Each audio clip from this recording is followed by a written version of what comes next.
Je n'ai pas voulu que l'audit que j'ai accepté soit vu comme quelque chose qui concerne que les autres, mais que l'opposition. Eh bien, l'audit demandé par les partis de l'opposition vient d'être accepté par le président de la République, M. Patrice Talon. Il y a le 24 février 2025, Patrice Talon a reçu au palais de la Marina le comité de l'audit, le comité chargé de pilotage pour procéder à l'audit de la liste électorale des élections générales de 2026.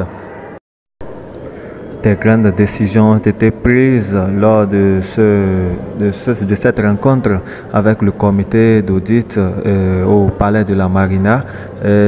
Également, le président de la République, Patrice Talon, rassure à travers cette rencontre, indirectement, je le dirais, indirectement, qu'il ne se présenterait pas pour un quelconque troisième mandat parce que la constitution du Bénin ne lui permet pas cela. Donc là, nous allons suivre très rapidement un bref résumé, un bilan, un avant-goût de tout ce qui a été dit hier au palais de la Marina avec le comité de pilotage de l'audit concernant la liste électorale des élections générales de 2026. Donc on va suivre ensemble cette vidéo et tout juste après cet événement, jusque dans la soirée ou bien jusqu'à demain, vous allez voir l'intégralité de la rencontre, les dialogues du président de la République et puis les membres du comité. Il faut noter que le budget soumis au gouvernement pour l'audit a été validé et s'élève à 159 436 200 francs CFA. Je n'ai pas voulu que l'audit que j'ai accepté soit vu comme quelque chose qui concerne que les autres, mais que l'opposition. Les choses sont allées très vite. Le président de la République a rencontré le comité de pilotage de l'audit de la liste électorale et ceci moins d'une semaine après avoir concédé le budget intégral d'une opération demandée par l'opposition. Au cœur des échanges au palais, la transparence et l'indépendance des experts dédiés. Écho avec Marcel Arrossi. En Conseil des ministres, le 19 février 2025, le décaissement de plus de 159 millions de francs CFA a été validé pour le financement de l'audit de la liste électorale. Objectif, garantir un fichier électoral fiable et rassurer l'opinion publique.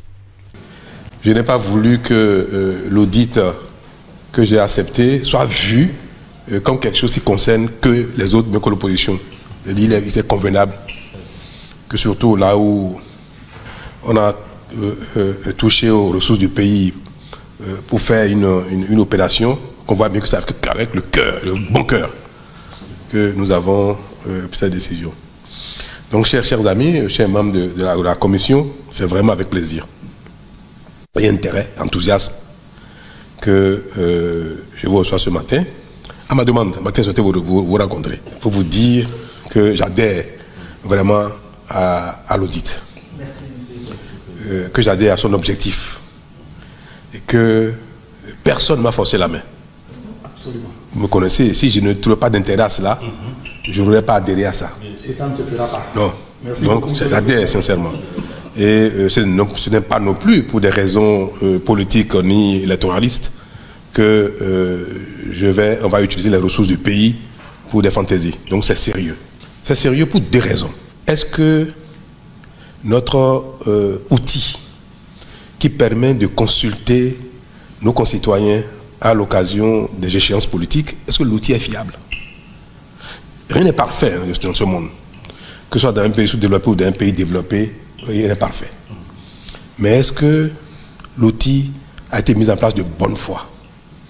Est-ce qu'il n'y a pas de biais qui ont été introduits de mauvaise foi? C'est donc autant de raisons qui justifient que nous ayons le courage à un moment de faire un stop et d'examiner nos outils que nous utilisons pour la vie en communauté. En général, toute fin de mission génère un regain de vertu, un regain d'engagement au service du bien de manière absolue. Quand on est en début de vie ou de mandat, de mission qu'on sort, on fait les choses avec tellement de fougue que parfois on ne prend pas le temps de dire est-ce que vraiment ce que je fais c'est ce qui est attendu de tous. Mais quand on est à la fin, on a cette préoccupation-là. À bon entendeur. Vous savez ce qui me préoccupe. Quand on est à la fin, on veut que les choses soient parfaites. Absolument. Le président de la République réaffirme ainsi sa bonne foi et sa volonté d'accompagner un processus transparent et apaisé. Je comprends très bien, je m'en réjouis. Je m'en réjouis et je voudrais vous dire combien cette démarche est à saluer en tant que société civile. Et vous savez que tout ce qui relève de notre intérêt commun, moi je suis toujours enthousiaste pour les mettre en œuvre. Donc vous pouvez compter sur mon enthousiasme. La rencontre a permis un échange direct sur les modalités de l'audit et les garanties d'indépendance des experts impliqués. Il s'agit d'un travail technique. Ça là, je le répète tout le temps, je l'ai répété sur tous les trois, travail technique et scientifique qui n'a rien à voir avec des connotations politiques. Pourquoi? Pour la petite comparaison. Comparaison n'est pas raison, monsieur le président de la République. La voie qui est derrière nous, là, c'est là. La marina que vous avez très bien embellie, là. On a fait un appel d'offres pour prendre une entreprise qui va réaliser l'ouvrage. Toujours pour cet ouvrage-là, on a fait un appel d'offres pour prendre une entreprise qui va assurer le suivi et le contrôle de l'ouvrage. Et toujours pour cet ouvrage-là, on a pris encore une autre structure qui va assurer l'audit de l'ouvrage.